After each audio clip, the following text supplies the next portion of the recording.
غزوہ خندق کا کل کی نشست میں ذکر ہوا تھا، اور اس میں یہ ذکر بھی آیا تھا کہ بنو قریظہ جو یہود کا ایک قبیلہ تھا، ان کے ساتھ مسلمانوں کا معاہدہ تھا، امن کا، صلح کا، دشمنوں کے خلاف مدد کا، اور کسی بھی دشمن کے ساتھ نہ دینے کا۔ اس معاہدے کی شکلوں میں یہ ساری چیزیں شامل ہیں، لیکن انہوں نے اس موقع پہ مشرکین مکہ کا ساتھ دیا، غداری کی، بد عہدی کی۔ اب یہ ہوا کہ جب رسول اللہ صلی اللہ علیہ وآلہ وسلم خندق سے فارغ ہوئے، رات کو ابو سفیان اپنے لشکر کو لے کے وہاں سے بھاگے، تو صبح آپ صلی اللہ علیہ وآلہ وسلم واپس مدینہ طیبہ میں شہر کے اندر تشریف لائے، اور آپ صلی اللہ علیہ وسلم نے آ کر ہتھیار کھولے، صحابہ کرام نے بھی ہتھیار اتارے، اور ابھی یہی کیفیت تھی کہ جبریل امین آ گئے، اور انہوں نے آ کے عرض کیا کہ یا رسول اللہ آپ نے ہتھیار اتار دی؟ آپ صلی اللہ علیہ وسلم نے فرمایا ہم نے تو ہتھیار اتار دی۔ تو جبریل امین نے فرمایا کہ میں نے بھی ہتھیار نہیں اتارے، اور فرشتوں نے بھی ابھی تک ہتھیار نہیں اتارے۔ اور جبریل خچر پہ سوار تھے، سر پہ امامہ باندھا ہوا تھا، پگڑی باندھ کے خچر پہ سوار ہو کر تشریف لائے تھے۔ اور جبریل امین نے کہا کہ اللہ تعالیٰ نے حکم دیا ہے کہ آپ ابھی جو ہے تیاری کریں اور بنو قریظہ کی طرف نکلیں اور ان کا بندوبست کریں۔ چنانچہ آپ صلی اللہ علیہ وسلم نے اسی وقت صحابہ کرام کو تیاری کرنے کا حکم دیا۔ زور تک تیاری ہو گئی، تو ظہر کی نماز کے بعد آپ صلی اللہ علیہ وسلم نے صحابہ کو روانہ فرمایا۔ پہلے ایک جماعت روانہ فرمائی اور ان کو فرمایا کہ نماز عصر آپ نے بنو قریظہ میں جا کے پڑھنی ہے۔ بنو قریظہ سے پہلے کسی نے نماز عصر نہیں پڑھی، کیونکہ کافی رستہ تھا۔ تو اب یہ لوگ پہلی جماعت گئی، ان کے بعد پھر پیچھے حضرت علی کرم اللہ وجہ کو ایک جماعت اور ان کے ساتھ کی، اور لشکر اسلام کا جو جھنڈا تھا وہ حضرت علی کے ہاتھ میں لیا، ان کو روانہ فرمایا، اور پھر بعد میں تیسری جماعت کے ساتھ خود آپ صلی اللہ علیہ وآلہ وسلم تشریف لے گئے۔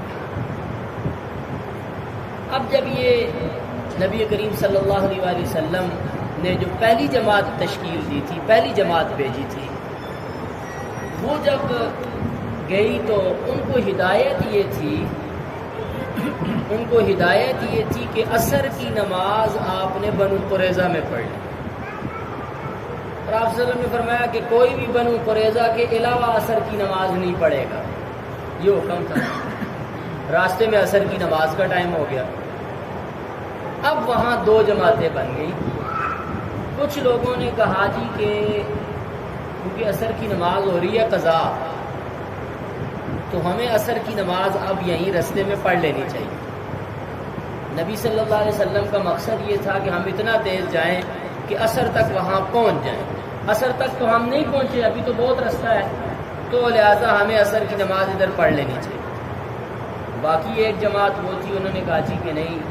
رسول اللہ صلی اللہ علیہ وسلم کا ارشاد یہ تھا کہ بنو قریظہ کے علاوہ عصر کی نماز کوئی نہیں پڑھے گا، تو ہم تو بنو قریظہ میں جا کے پڑھیں گے نماز، بھلے ہمیں رات کو پڑھنی پڑے۔ انہوں نے عصر کی نماز قضا کی، انہوں نے نہیں پڑھی، ایک جماعت نے پڑھ لی، دوسری جماعت نے نہیں پڑھی۔ تو خیر بعد میں پھر یہ واقعہ رسول اللہ صلی اللہ علیہ وسلم کے سامنے بھی ذکر کیا گیا، تو آپ صلی اللہ علیہ وسلم نے فرمایا کہ دونوں نے ٹھیک کیا۔ اسی سے ہمارے جو فقہاء ہیں انہوں نے یہ ایک مسئلہ بھی اخذ کیا ہے،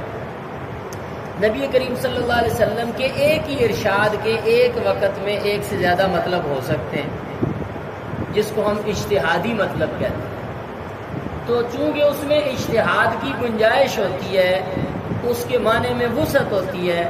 تو ایسی صورت میں جب مجتہدین آپ صلی اللہ علیہ وسلم کے اس ارشاد سے ایک سے زیادہ مطلب مراد لیتے تو وہ سارے مطلب ہی ٹھیک ہوتے ہیں، کیونکہ یہاں آپ صلی اللہ علیہ وسلم کا جو ارشاد تھا اس میں صحابہ نے اجتہاد کیا، کچھ نے اس کے ظاہری مطلب پہ عمل کیا جی کہ رستے میں ہی نماز پڑھ لی، تو انہوں نے نبی صلی اللہ علیہ وسلم کے حکم کے ظاہری اس کی تکمیل کی، تعمیل کی۔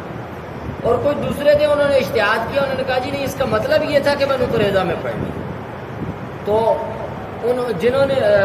نے کہا جی کہ اس کا مطلب یہ ہے کہ عصر میں بنو قریظہ میں پہنچنا ہے، ہم نہیں پہنچے تو لہذا یہاں پہ، تو انہوں نے جو اللہ کا حکم تھا کہ نماز وقت پہ پڑھو، انہوں نے نماز وقت پہ پڑھ لی لیکن اجتہاد سے پڑھی،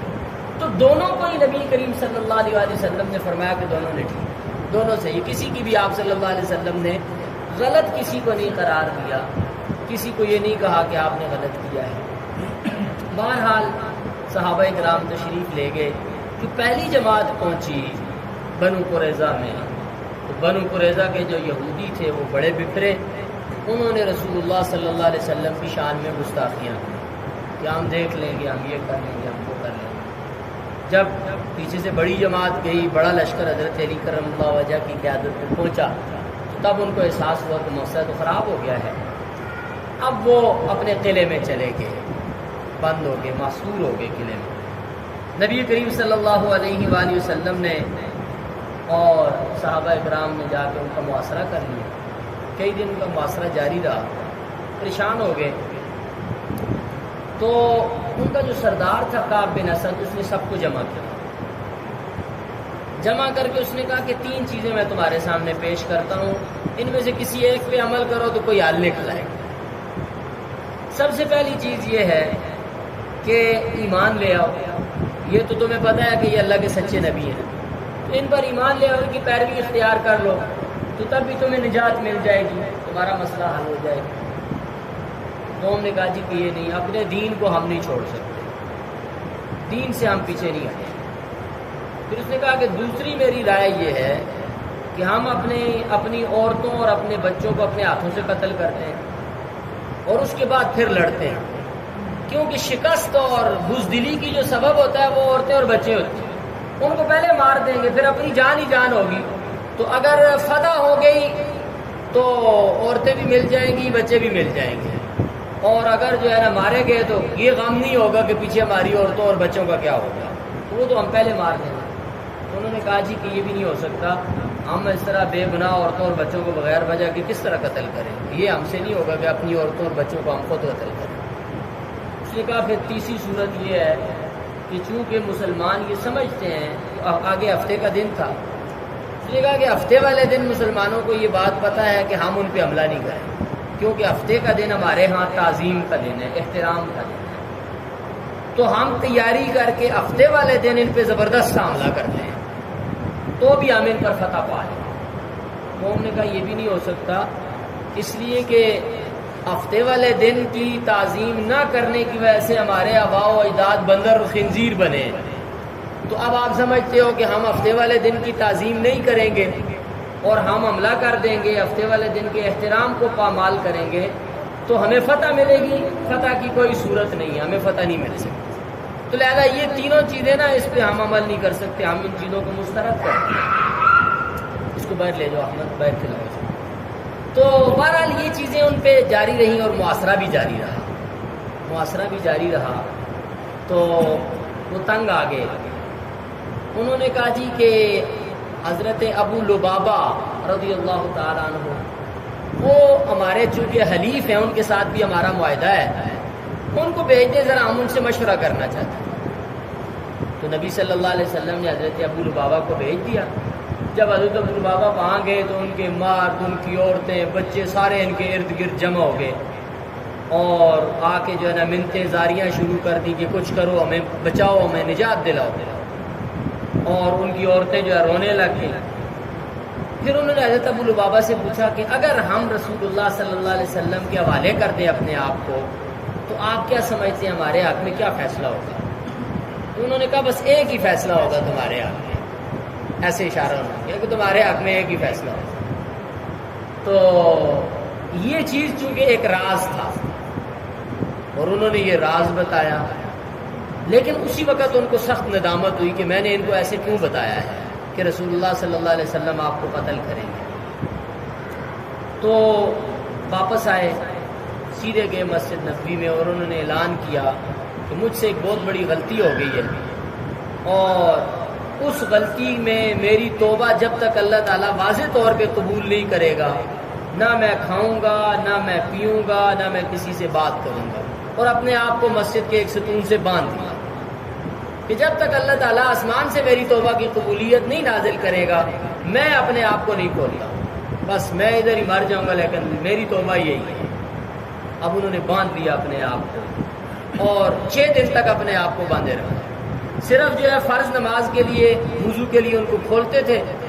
تو نماز پڑھتے، پھر باندھ لیتے جا کے اپنے آپ۔ انہوں نے کہا ادھر ہی ہوں، زندگی ادھر ہی گزاروں گا اگر آسمان سے میری توبہ کا قبولیت کا کوئی حکم نازل نہ ہو۔ 6 دن کے نبی کریم صلی اللہ علیہ وسلم کو جب یہ بات پتہ چلی کہ ابو لبابہ نے تو یہ کیا ہے، تو آپ صلی اللہ علیہ وسلم نے فرمایا کہ اگر اس کی بجائے وہ میرے پاس آ جاتا تو میں اس کے لیے استغفار کرتا، وہ مخلص بندہ تھا، کوئی بات نہیں، اس کی توبہ قبول ہو جاتی۔ اب اس نے خود ہی اپنا معاملہ اللہ کے ہاتھ میں دے دیا، تو اب اللہ کا یہ انتظار کرے، اب میں کچھ نہیں کر سکتا۔ تو 6 دن مسلسل اسی طرح وہ باندھے رہے، نہ کھاتے تھے،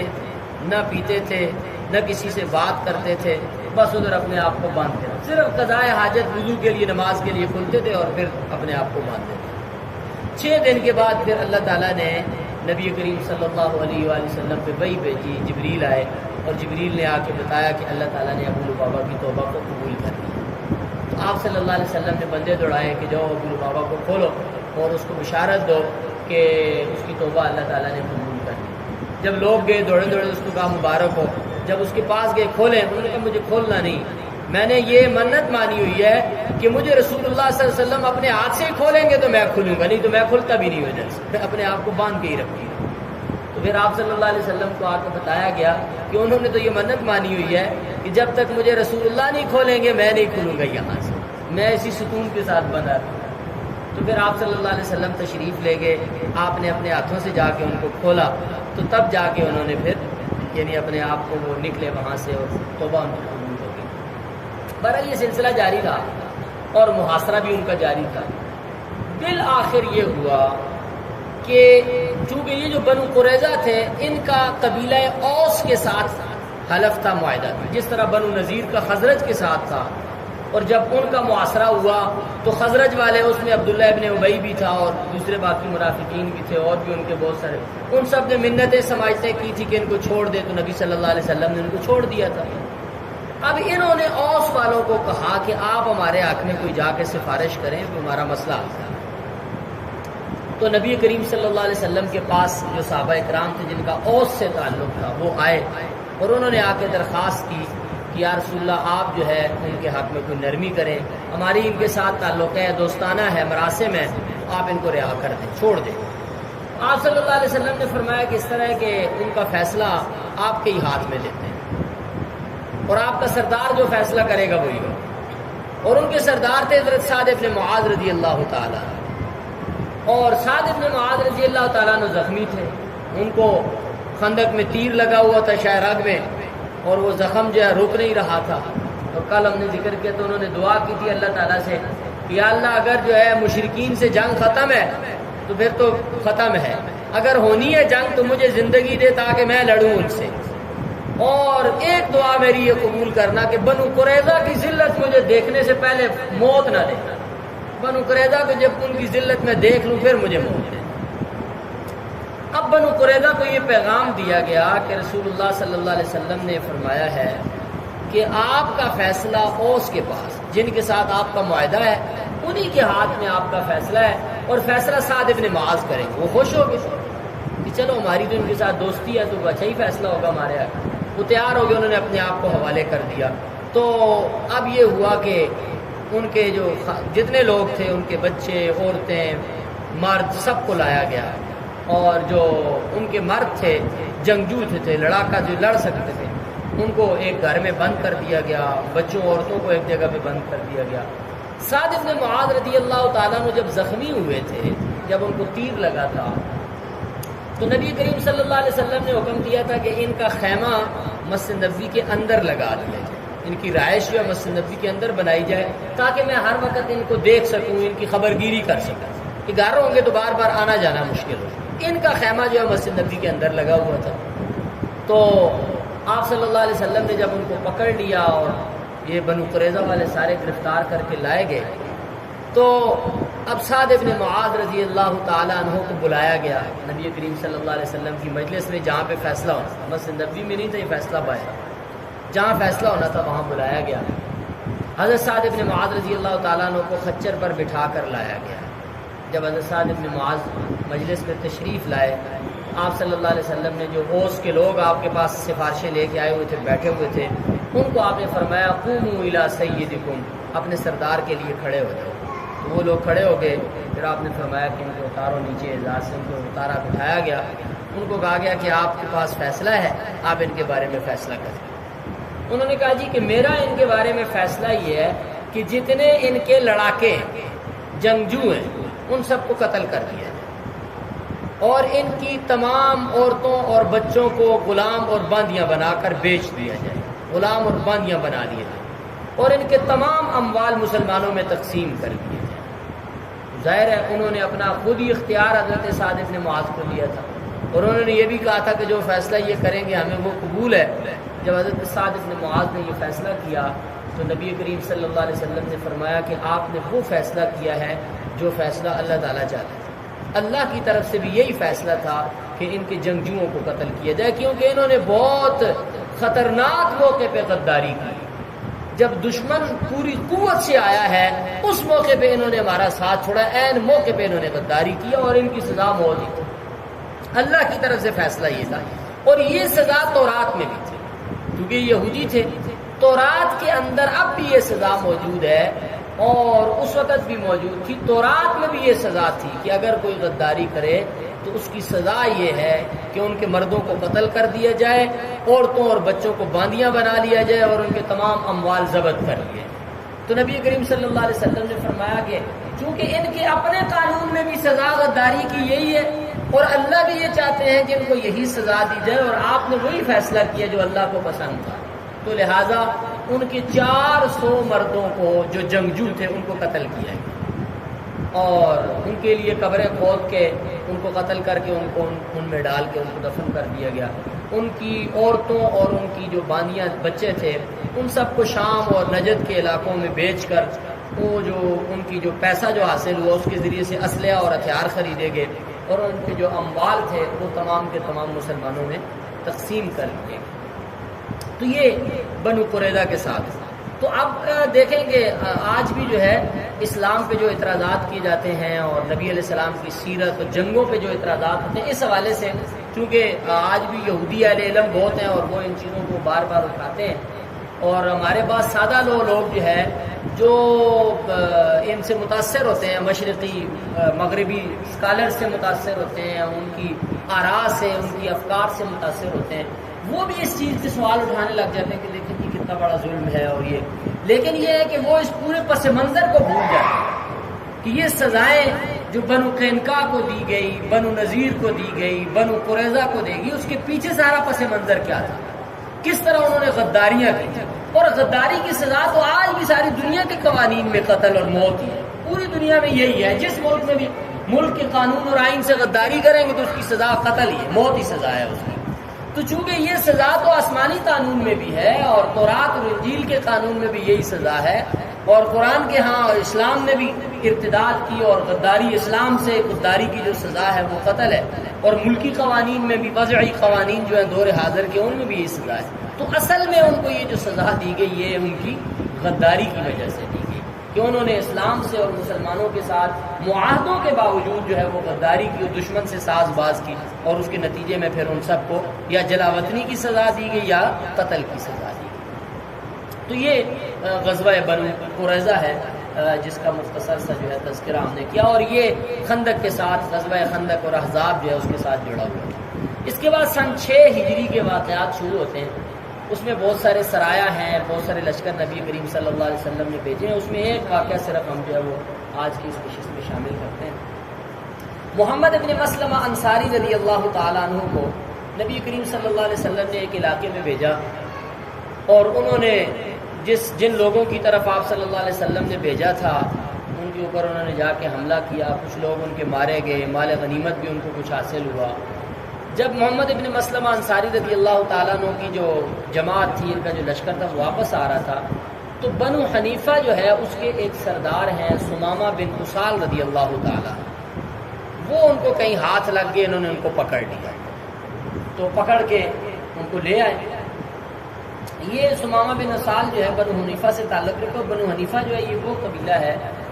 جس میں مسیلمہ کذاب تھا، جس نے نبوت کا دعویٰ کیا، نبوت کا جھوٹا نبوت کا دعوے دار تھا، اور اس نے نبی صلی اللہ علیہ وسلم کے زمانے میں نبوت کا دعویٰ کیا۔ آپ صلی اللہ علیہ وسلم کی زندگی میں، آپ کی حیات میں اس نے نبوت کا دعویٰ کیا۔ آئندہ کسی نشست میں اس پہ ہم انشاءاللہ بات کریں گے جن لوگوں نے نبی علیہ السلام کے زمانے میں نبوت کے دعوے کیے تھے۔ ان میں ایک مسلمہ کذاب تھا بنو حنیفہ کا، اور قبیلے کا ایک بہت بڑا طبقہ جو ہے، تقریباً پورا قبیلہ ہی بنو حنیفہ کا، وہ اس کے ساتھ ہو گیا۔ ان میں سے جو لوگ مسلمان ہو چکے تھے وہ مرتد ہو گئے، اور اس کو انہوں نے نبی مان لیا۔ تو سمامہ بن اسال رضی اللہ تعالیٰ عنہ یہ بھی غیر مسلم تھے، پکڑے گئے۔ تو صحابہ کرام محمد بن مسلمہ انصاری رضی اللہ تعالیٰ عنہ کی جماعت ان کو گرفتار کر کے پکڑ کے لے آئی۔ رسول اللہ صلی اللہ علیہ وسلم نے حکم دیا کہ ان کو مسجد نبوی کے اندر ایک ستون سے باندھ دیا، اور تاکہ یہ مسلمانوں کی نماز اور نبی صلی اللہ علیہ وسلم کے ساتھ محبت، ان کے اعمال اور ان کی معاشرتی زندگی کا جائزہ لیں، اس کو دیکھیں۔ اور یہ چیز جو ہے اسلام کی بڑی دعوت جو ہے اسلام کے ابتدائی زمانوں میں یہی رہی ہے، اور آج تک تقریباً اسلام کی دعوت وہ یہی ہے کہ اسلام کی جو عبادات کی خوبصورتی ہے، حقوق اللہ کی ادائیگی کی، اور حقوق العباد، حسن اخلاق، حسن معاشرت کی جو ادائیگی ہے، اس کی جو خوبصورتی ہے، یہی اسلام کی دعوت کا جو ہے وہ سب سے ایک بہترین ذریعہ ہے۔ اور اسلام پوری دنیا میں جو پھیلا ہے اور آج بھی پھیل رہا ہے، اس پھیلاؤ کا جو بنیادی سبب ہے، جو بنیادی دعوت ہے، وہ اسلام کی عبادات اور اسلام کی معاشرت، اخلاق اور معیشت، اور یہ جو ضابطے ہیں اور اسلام کی جو زندگی ہے، اس کی خوبصورتی کی وجہ سے اسلام آج بھی پھیل رہا ہے اور پہلے بھی پھیلتا رہا ہے۔ تلوار تو اسلام کے ایک دفاعی نظام کا حصہ ہے، جو ملکی نظام ہے اس کا ایک دفاعی جو نظام ہے اس کا حصہ ہے تلوار۔ جہاد قتال، جہاد قتال جو ہے وہ لوگوں کو مسلمان بنانے کے لیے نہیں ہے، اسی لیے قرآن حکیم کا یہ فیصلہ ہے لا اکراہ فی الدین، زبردستی کسی کو مسلمان نہیں بنایا جائے۔ لا اکراہ فی الدین کا مطلب ہے کسی کو زبردستی مسلمان نہیں بنایا جائے گا۔ یعنی بعض لوگ اس کا یہ مطلب لیتے ہیں لا اکراہ فی الدین کا کہ جی دین پہ عمل کرنے میں کوئی زبردستی نہیں، عمل کرنے میں زبردستی ہے، مسلمان ہونے میں کوئی زبردستی نہیں۔ تو ایک امام جو ہے ان کا ایک واقعہ میں پڑھ رہا تھا، انہوں نے کسی کو دعوت دی کہ آپ مسلمان ہو، اس نے کہا میں مسلمان تو ہو جاؤں گا لیکن یہ ہے کہ آپ کے مذہب میں شراب حرام ہے، تو شراب تو میں چھوڑ نہیں سکتا ہوں، تو اگر آپ مجھے شراب پینے کی اجازت دے دیں تو پھر میں مسلمان ہوں۔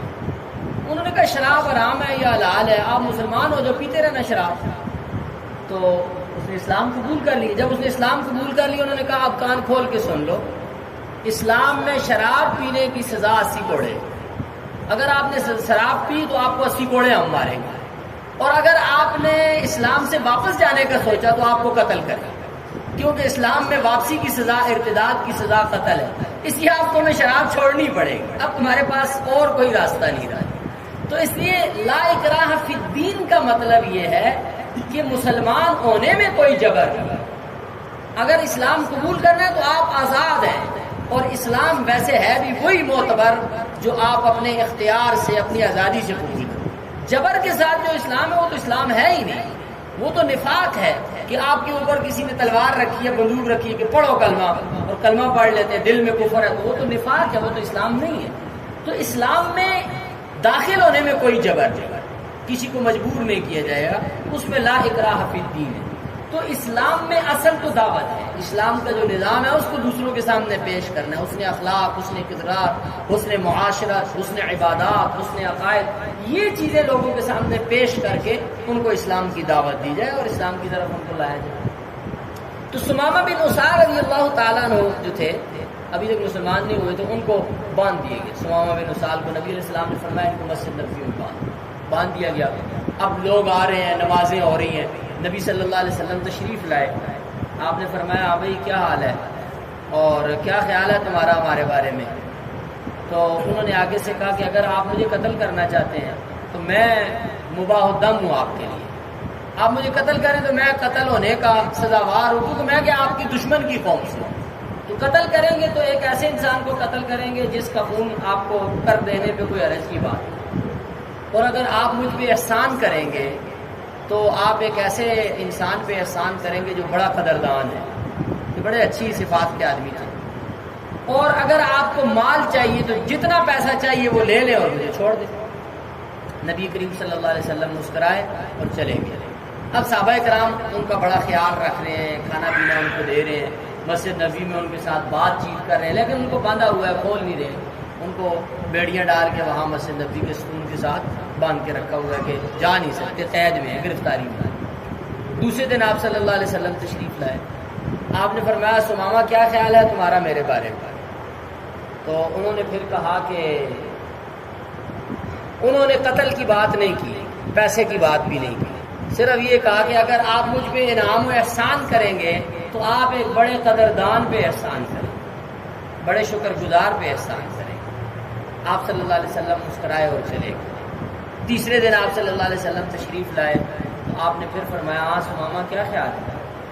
انہوں نے کہا کہ وہی خیال ہے جو کل میں نے کہا تھا، یعنی پہلے دن انہوں نے کہا مجھے قتل کرتے ہیں تو قتل کریں، میں تو قتل کا حقدار ہوں، آپ کی دشمن کی قوم سے ہوں، اور اگر مجھے معاف کرتے ہیں تو معاف کریں، لیکن میں بڑا قدردان ہوں، اور مال چاہیے تو مال لے لیں۔ دوسرے دن انہوں نے قتل اور مال کی بات نہیں کی، صرف یہ کہا کہ اگر آپ مجھ پہ انعام و احسان کریں گے تو میں اس کا شکر ادا کروں گا۔ اور تیسرے دن پھر انہوں نے کہا جی کہ کوئی بات نہیں ہے، بس وہی باتیں جو میں کہہ چکا ہوں۔ تو نبی کریم صلی اللہ علیہ وسلم نے فرمایا جاؤ ہم نے تمہیں آزاد کیا۔ صحابہ کرام کو فرمایا کہ ان کو کھول دو، رہا کر دو، میں جو میں نے تجھے معاف کیا چھوڑ دیا۔ سمامہ بن اسعد چلے گئے، یہ جا کے باہر قریب میں ایک انصاری صحابی کا باغ تھا، اس میں پانی تھا، وہاں گئے، وہاں جا کے انہوں نے غسل کیا، صاف ستھرے ہوئے، نہا دھو کے پھر آ گئے اور آ کے کہا اشہد انک رسول اللہ صلی اللہ علیہ وسلم، میں گواہی دیتا ہوں آپ اللہ کے رسول ہیں اور میں مسلمان ہوتا ہوں، میں آپ کا ایمان لاتا ہوں۔ پھر انہوں نے کہا کہ اگر میں قید میں کلمہ پڑھ لیتا تو لوگ سمجھتے کہ سمامہ نے ڈر کی وجہ سے کلمہ پڑھ لیا، تو اس لیے میں اسلام کو اسی وقت قبول کر چکا تھا جب میں نے آپ کے نظام کو، آپ کی معاشرت کو، آپ کے اخلاق اور آپ کے رویوں کو دیکھا، لیکن اس کا اظہار اس وقت میں نے نہیں کیا کہ آپ لوگ بھی یہ سمجھیں گے کہ یہ باندھا ہوا ہے ہماری قید میں، تو اس لیے اسلام قبول کر رہے ہیں۔ تو اس لیے جب میں یہاں سے چلا گیا، مطمئن ہو گیا کہ میں قید میں نہیں ہوں، اب میں اپنی آزادی سے آ کے اسلام کو قبول کر رہا ہوں۔ تو جب یہ مسلمہ کذاب جو ہے اس نے نبوت کا دعویٰ کیا اور بنو حنیفہ جو ہے وہ مرتد ہوئے، تو سمامہ بن اسعد جو ہے انہوں نے وہاں لوگوں کو دعوت دی اور بڑی اچھے انداز سے دعوت دی، اور 3000 لوگوں کو یہ واپس لائے ارتداد سے۔ 3000 لوگ ان کی دعوت سے، جو بنو حنیفہ کے 3000 لوگ کے ارتداد کی طرف چلے گئے تھے، وہ ان کی دعوت پر واپس آ گئے تھے۔ تو یہ سن 6 ہجری کے واقعات میں سے ایک واقعہ جو ہے سمامہ بن اسعد رضی اللہ تعالیٰ عنہ کی اسلام لانے کا واقعہ بھی۔ اچھا، جب انہوں نے اسلام قبول کیا تو انہوں نے بڑی خوبصورت بات نبی کریم صلی اللہ علیہ وسلم کے سامنے عرض کی۔ انہوں نے کہا یا رسول اللہ، آج سے پہلے دنیا میں آپ سے زیادہ برا مجھے کوئی نہیں لگتا تھا، اور آج دنیا میں آپ سے زیادہ پسندیدہ میرے نزدیک کوئی نہیں، اور آج سے پہلے دنیا میں آپ کے دین کے علاوہ کوئی دین مجھے ناپسندیدہ نہیں تھا، سب سے زیادہ مقبوض نفرت میں کرتا تھا آپ کے مذہب سے، اور آج اس اسلام کے ساتھ میں اس دنیا کے سب سے زیادہ جو ہے وہ محبت کرتا ہوں۔ اور بھائی گیا۔ اور تیسری بات انہوں نے ارشاد فرمائی کہ آپ کا شہر مکہ، آپ کا شہر مدینہ، یہ مدینہ طیبہ مجھے آج سے پہلے سب سے زیادہ ناپسندیدہ تھا، لیکن اب دنیا کے شہروں میں سب سے زیادہ پسندیدہ شہر آپ کا شہر مدینہ طیبہ ہے میرے لیے۔ تو یہ سمامہ بن اسعد رضی اللہ تعالیٰ عنہ کے جو اسلام کا واقعہ ہے، یہ بھی اسلام کی خوبصورت تعلیمات اور اسلام کے جو اخلاق کے ذریعے جو اسلام کا دعوتی نظام ہے اس کی ایک بہت خوبصورت مثال۔ اس کے اور بہت سارے واقعات ہیں سیرت کی زندگی میں، آپ لوگ جب اس کو پڑھیں گے، اسٹڈی کریں گے ان چیزوں کو ساتھ لے کر، تو آپ کو بہت ساری چیزیں جگہ جگہ پر ملیں گی، اور آپ جب سنیں گے آگے تو آپ کو سوچنے کا ایک جو ہے ایک زاویہ مل گیا، تو آپ جگہ جگہ ان چیزوں کو، ان واقعات کو دیکھیں گے، سنیں گے، سوچیں گے، تو آپ کو پتہ چلے گا کہ ہر قدم پہ نبی کریم صلی اللہ علیہ وسلم کی جو زندگی ہے اس میں کس طرح کی خوبصورت ہدایات ہے اور کیسے خوبصورت پہلو ہے۔ اللہ تعالیٰ ہمیں سیرت طیبہ کو سمجھنے اور اس پر عمل کرنے کی توفیق عطا فرمائے۔ سبحانک اللہم و بحمدک